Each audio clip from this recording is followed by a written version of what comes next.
Ողջույն բոլորին, ես Գրիգն եմ և այսօր մենք մանրամասն կքննարկենք Հայաստանի ազգային ընտրությունը, որը անցկացվեց դեպի Եվրատեսիլ երգի մրցույթի ֆորմատով։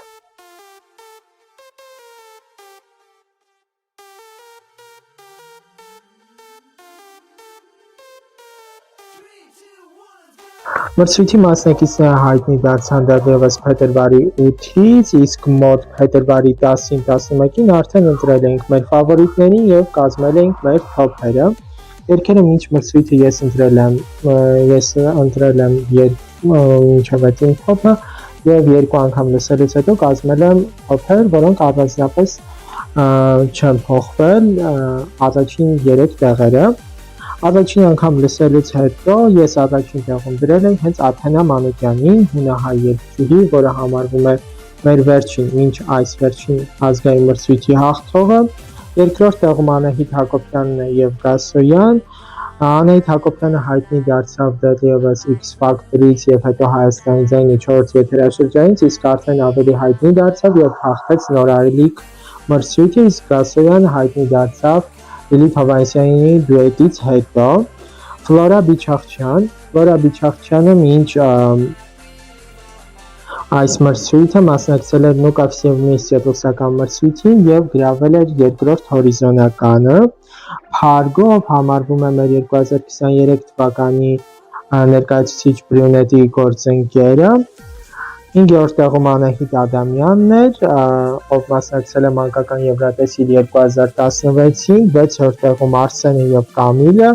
7-րդ տեղում Սևագիրը, 8-ում Outside-ը, 9-ում Մեսը, 10-ում Գևորգ Հարությունյանը, իսկ 11-ում Միլենա Միրիջանյանը։ Այս երկուսում էլ Սիմոններ, այս թոփը կազմելուց ես նաև հայտնի մարդկանց հաշվի էի առել և հաշվի առել նրա հայտնիությունը։ Երկրորդ անգամ կազմելուց առաջին 3 հորիզոնականները առանձնապես չէին փոխվել։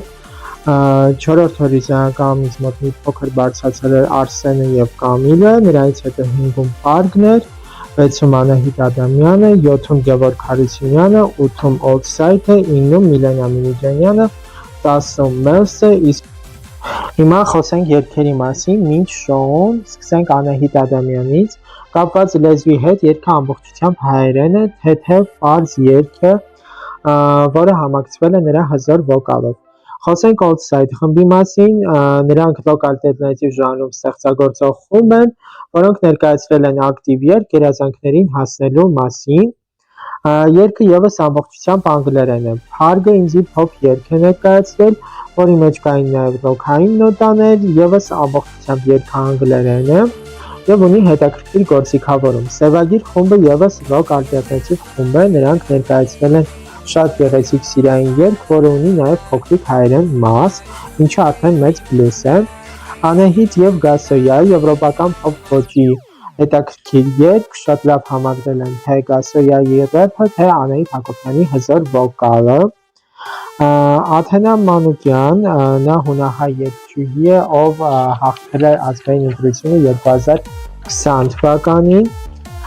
բայց չի կարողացել մասնակցել բուն Եվրատեսիլին, մենք նրան չենք տվել նման հնարավորություն։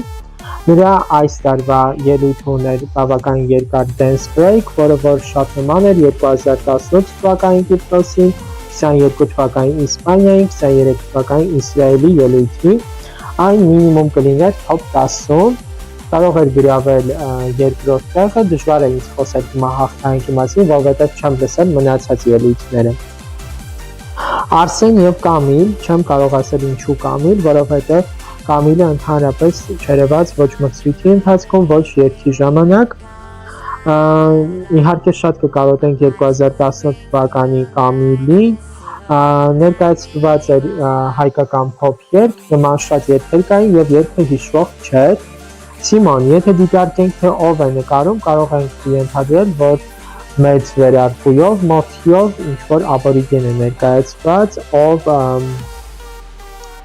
ներկայացրել է ինչ-որ անհետաքրքիր ակտիվ երգ չհիշվող, բայց արդարության համար պետք է նշել, որ երգը հայկական մեղեդայնություն ունի։ Մելս, երգը լավն է, ունի նաև հայերեն մաս, ունի նաև անգլերեն մաս, ինչը մեծ պլյուս է։ Գևորգ Հարությունյան, նա մասնակցել է դեպի Եվրատեսիլ 2018-ին, 2017-ին, առանձնապես ոչ մի հաջողություն չունեցել, այս անգամ երգը բավականին հանգիստ սաունդթրեքային երգ է, որը նման է Եվրատեսիլ 2017 թվականին հաղթողին, պորտուգալացի Սալվադոր Սոբրալի երգին։ Միլենա Միլիջանյան, հետաքրքիր եւ պարզ երգ, բավականին նախատեսված մեդիտացիայի համար, նախատեսված ինչ-որ սալոններում միացնելու համար։ Ֆլորա Բիչախչյան, նա պատրաստել էր այնպիսի երգ, որը երբ լսեին, ասեին սա Հայաստանի երգն է, բավականին հայկականացված երգ։ Ինչ վերաբերվում է շոուին, բեմը եւ մրցույթը փոխվել էին որակապես 10 անգամ դեպի լավը, մեծ բեմ, մեծ դահլիճ, բայց շատ վատ, ահավոր ձայն էին սպասարկում, շատ վատ էին կարգավորել ձայնը եւ անընդհատ դիսբալանս էր ստեղծվում։ Սկզբում դուրս եկան բազմաթիվ ուղեկցող մասնակիցներ, արտիստներ դեպի Եվրատեսիլի դրոշներով եւ ըստ հերթականության ներկայացրեցին բոլոր մասնակիցներին Փարգից մինչև Աթենա։ Առաջնային պետք է նշել, որ առաջինը Փարգն էր ելույթ ունենում, իսկ վերջինը 12-րդը Աթենա Մանուկյանն էր։ Անցնենք ելույթներին, առաջինը ելույթ ունեցավ, ինչպես նշեցի, Փարգը, պետք է նշել, որ նրա ելույթը իդեալական է Եվրատեսիլի համար, երգը հայերեն անունով կոչվում է Փրկված, դիմակայունության ուժի մասին եւ ինքնահաղթահարման մասին երգը, որը պատմում է դժվարությունների միջով անցնելու եւ երազանքին հասնելու մասին։ Երաժշտությունը դինամիկ է, երգը էմոցիոնալ է, զգացմունքային, որը ընդգծում է խորքային ուղերձը։ Դեկորը եւս հետաքրքիր է եւ հիանալի։ Այս դեպքում նրա հետ պարողներ կամ ուղեկցող արտիստներ պետք չեն, նա միանգամից արդեն ամեն ինչ ընդգրկում է իր մեջ եւ երգը այնպեսին է, որ բեմում պետք է լինի միայն նա։ Սևագիտ, ռոք ալտերնատիվ խումբ է, որը ներկայացվել է շատ հետաքրքիր երգ սիրային բովանդակությամբ։ Անահիտ Ադամյանը Մերի Վարդանյանի հետ մասնակցել է 2016 թվականի մանկական Եվրատեսիլին, զբաղեցնելով երկրորդ պատվավոր հորիզոնականը, ինչը նշանակում է, որ նա արդեն փորձատու է եւ ծանոթ է Եվրատեսիլյան աժոտաժին, սակայն նրա երգը Teeny Little Moon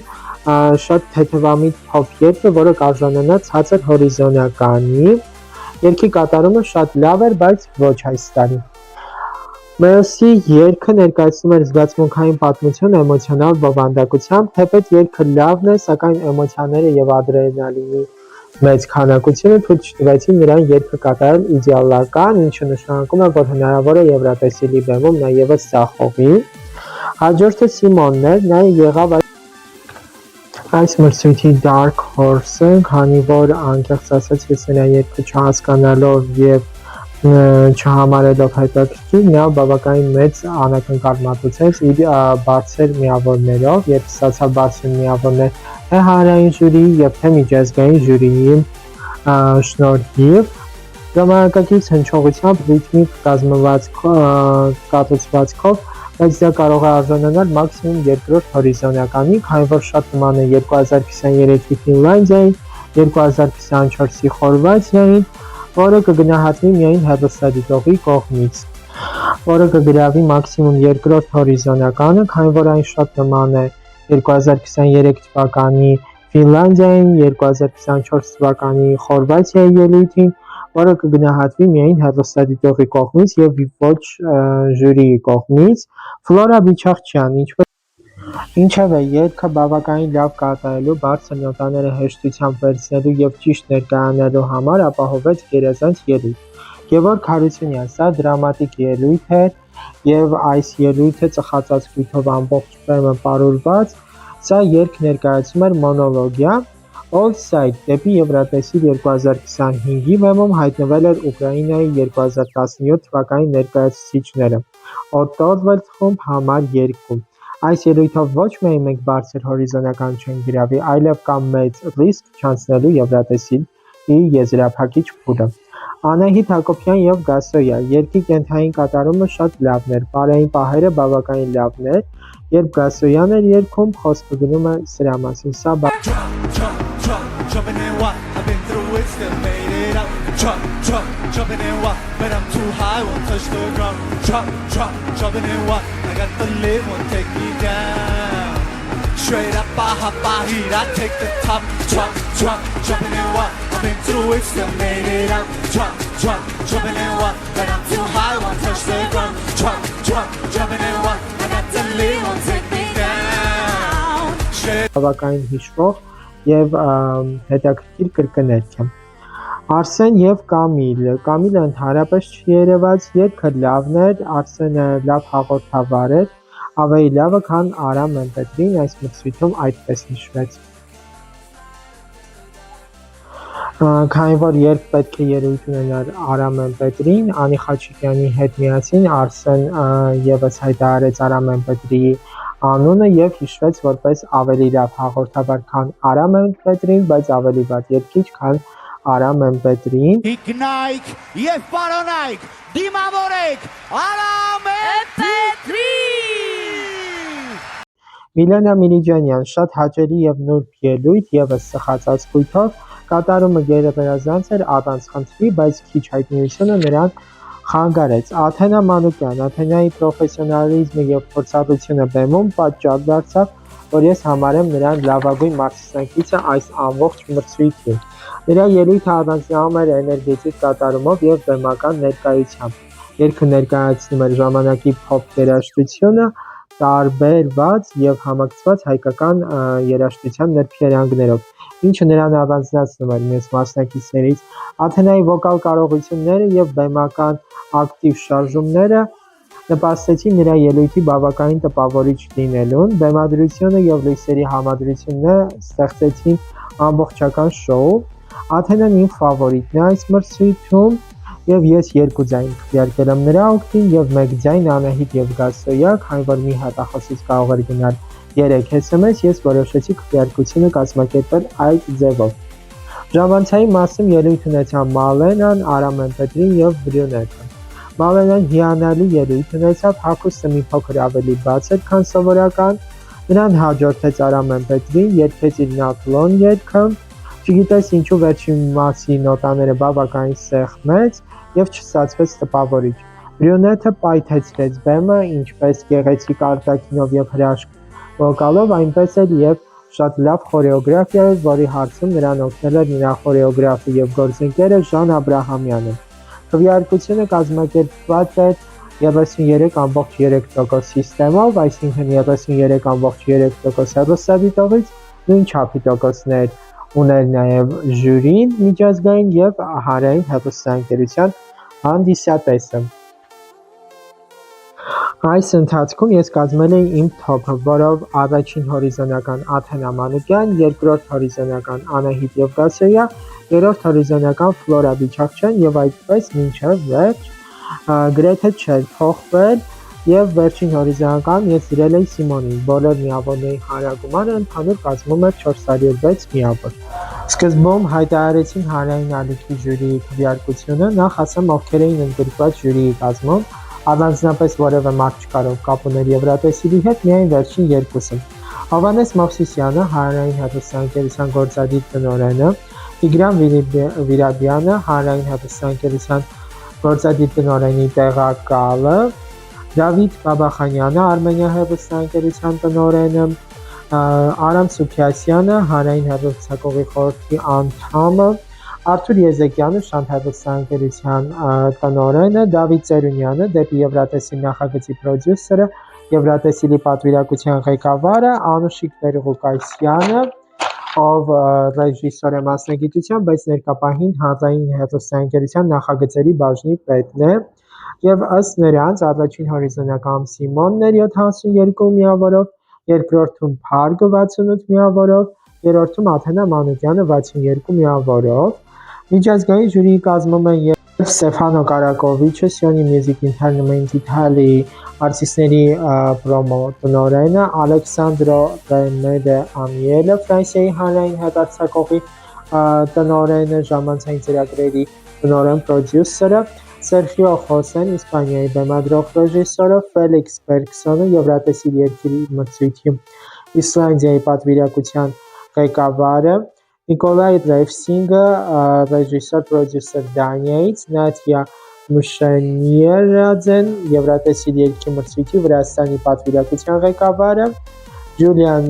Գյուտիերեզը Ֆրանսիայի բեմադրող ռեժիսորը եւ ըստ նրանց առաջին տեղում նորից Սիմոնն էր 76 միավորով, Փարգը 62 միավորով, Աթենա Մանուկյանը 60 միավորով։ Ըստ հեռուստադիտողի առաջին հորիզոնական Փարգն էր 84 միավորով, Աթենա Մանուկյանը 70 միավորով, Անահիտը Գասոյան 56 միավորով, Սիմոնը 49 միավորով 4-րդ հորիզոնականում էր։ Եվ այս ամենը ամփոփելով եւ գումարելով իրար, Փարգը հաղթեց 214 միավորով առաջին տեղում, Սիմոնը երկրորդ տեղում էր 197 միավորով, Աթենան 192 միավորով երրորդ տեղում էր, 4-րդը Անահիտը եւ Գասոյան, 5-ը Անահիտ Ադամյան, 6-ը Մելս, 7-ը Գևորգ Հարությունյան, 8-ը Ֆլորա Բիչախչյան, Արսեն եւ Կամիլ 9,